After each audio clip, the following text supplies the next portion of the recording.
Having spent several videos investigating in quite a bit of depth the chemistry of esters, we now turn our attention just a little bit to one particular reaction of amides. Now, as you know, amides are the bottom of the food chain in terms of carboxylic acid derivatives. Everything else can turn into an amide, but we have not seen any examples of an amide being able to turn into anything else, because turning an amide into any other carboxylic acid derivative would be going uphill energetically. However, amides can be hydrolyzed to carboxylic acids or carboxylate anions, depending on what the conditions are. So hydrolysis, of course, means breaking apart with water. And if you take an amide, as depicted here, and react it with strong acid, you can get the carboxylic acid plus the amine. So hydrolysis of amides is actually an important reaction because amide bonds hold together the amino acids in proteins. So anytime your body needs to break down a protein, whether it's a protein in the food you eat or a protein that is serving some function in the body and that function no longer needs to be carried out, therefore the body needs to get rid of that protein, fundamentally hydrolysis of amide bonds needs to take place. So therefore we need to look at this reaction. Now, I would like to start by saying this is generally not a favorable reaction. And we're glad about that. You don't want your proteins falling apart spontaneously in your body. That would be a bad thing. Okay, and even in the lab, this reaction does not go without boiling the amides in strong acid or base for extended periods of time. Now, in the body, these reactions, like many other reactions, are catalyzed by enzymes.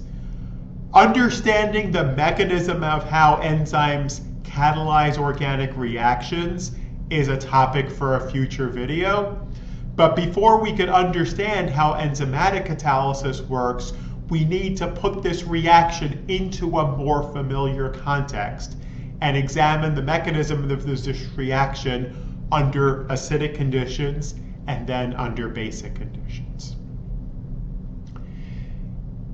As I've already said, this is not a great reaction. In both of these mechanisms, you will see steps that are unfavorable.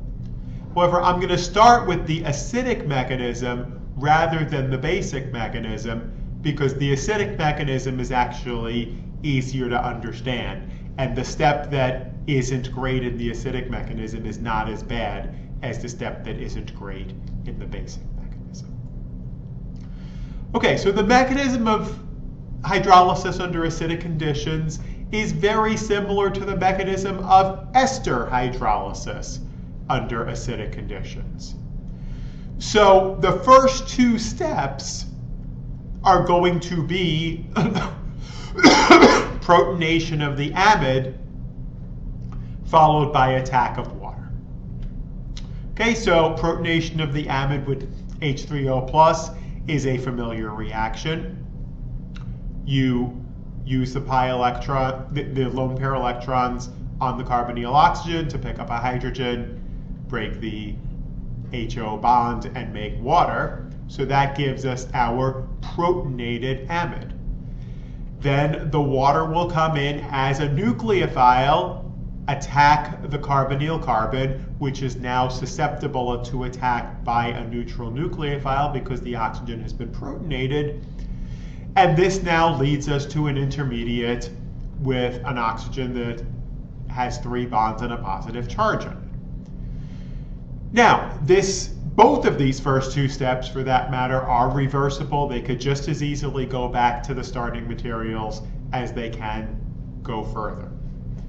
In order to go further now, if we think back to the ester mechanism, we have to carry out an intramolecular proton transfer from the oxygen to the nitrogen. This step, although I've drawn it as an equilibrium because theoretically it's possible to be, this is actually going to be quite a favorable step.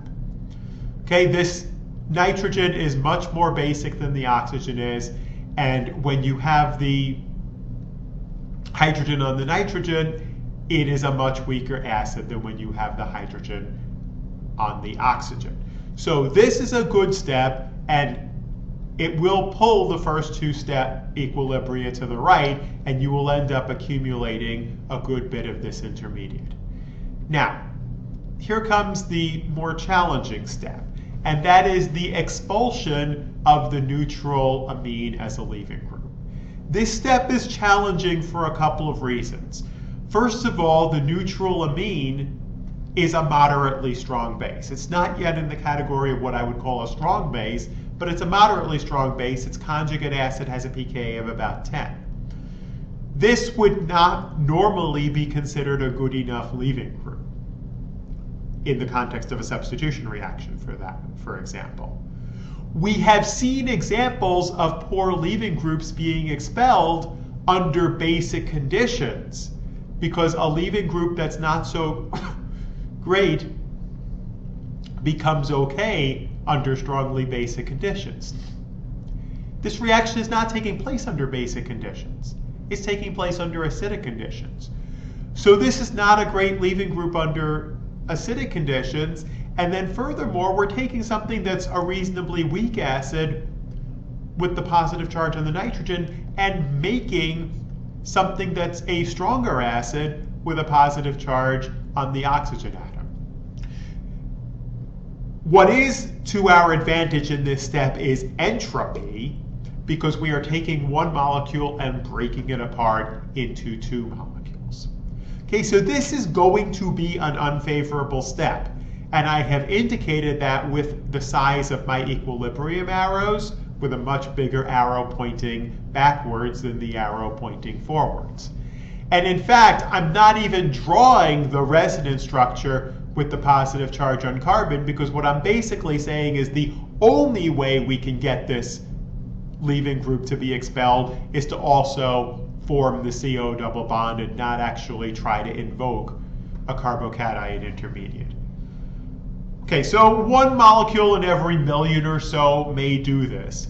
But once this happens, step 5 is a very favorable step, and that is the proton transfer reaction from the amine from the protonated carboxylic acid to the amine. Okay, that's from a protonated carboxylic acid, which is an even stronger acid than a regular carboxylic acid is, to the amine. So that reaction is going to be very, very, very favorable. That's going to pull the previous unfavorable equilibrium to the right, and furthermore render the overall reaction irreversible. Okay, so we have a step in there that we don't like, but overall this reaction does go as long as you heat it enough, put enough energy into it to overcome the activation barrier for the unfavorable step. It's why these reactions have to be boiled in fairly strong acid for a long period of time. Okay, so that's our mechanism under acidic conditions, and then in the next video we will look at the mechanism under basic conditions.